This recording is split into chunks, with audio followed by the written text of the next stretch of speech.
Government polytechnic college ભુજને એનબીએના એક્રેડિટેશનની માન્યતા પ્રાપ્ત થઈ છે. સ્ટોરી રિપોર્ટ બાય કરણ વાઘેલા, ભુજ. હું ડૉક્ટર જીવી Lakhani, principal, government polytechnic Bhuj. આજ રોજ અમને એનબીએ તરફથી એટલે કે નેશનલ બોર્ડ ઓફ એક્રેડિટેશન તરફથી સિવિલ ડિપાર્ટમેન્ટ અને માઇનિંગ ડિપાર્ટમેન્ટને એનબીએની માન્યતા પ્રાપ્ત થયેલ છે. આ અગાઉ મિકેનિકલ, કમ્પ્યુટર અને ઇલેક્ટ્રિકલ ડિપાર્ટમેન્ટ એ ત્રણ ડિપાર્ટમેન્ટને ઓલરેડી એનબીએની માન્યતા પ્રાપ્ત થયેલ હતી. તો આ સાથે અમારી સરકારી પોલિટેકનિક ભુજના બધા જ અભ્યાસક્રમોને હું ડૉક્ટર જીવી Lakhani, principal, government polytechnic Bhuj.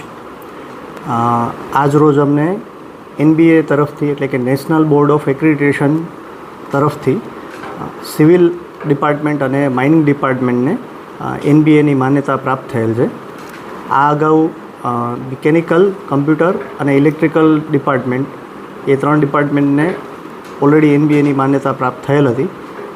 તો આ સાથે અમારી સરકારી પોલિટેકનિક ભુજના બધા જ અભ્યાસક્રમોને એનબીએની માન્યતા પ્રાપ્ત થયેલ છે. અને મને ખૂબ જ આનંદ થાય છે કે ગુજરાત આખામાં ટોટલ 31 પોલિટેકનિક સરકારી પોલિટેકનિક આવેલી છે. એમાંથી ભુજની એકમાત્ર કોલેજને બધા જ અભ્યાસક્રમોને એનબીએની માન્યતા પ્રાપ્ત થયેલ છે. આ માન્યતાથી વિદ્યાર્થીઓને વિદેશ અભ્યાસ અર્થે અથવા બીજી કોઈ પણ જગ્યાએ કોર્પોરેટ જોબ્સની અંદર ખૂબ જ ઉપયોગી નીવડશે. અને એ માન્યતા પ્રાપ્ત થવાથી વિદ્યાર્થીઓમાં પણ એક અનેરો ઉત્સાહ સામેલ થાય છે.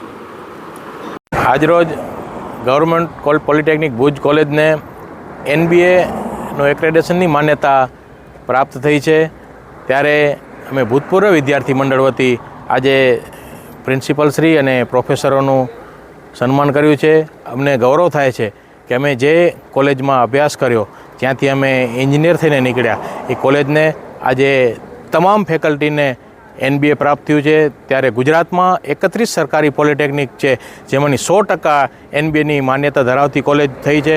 તો ભુજની કોલેજ થઈ છે ત્યારે અમને ખૂબ જ ગૌરવની લાગણી અનુભવી છીએ. ત્યારે અમારું ભૂતપૂર્વ વિદ્યાર્થી મંડળના એસોસિએશનના હોદ્દેદાર તરીકે અમે આજે પ્રિન્સિપાલ સરનું સન્માન કર્યું છે.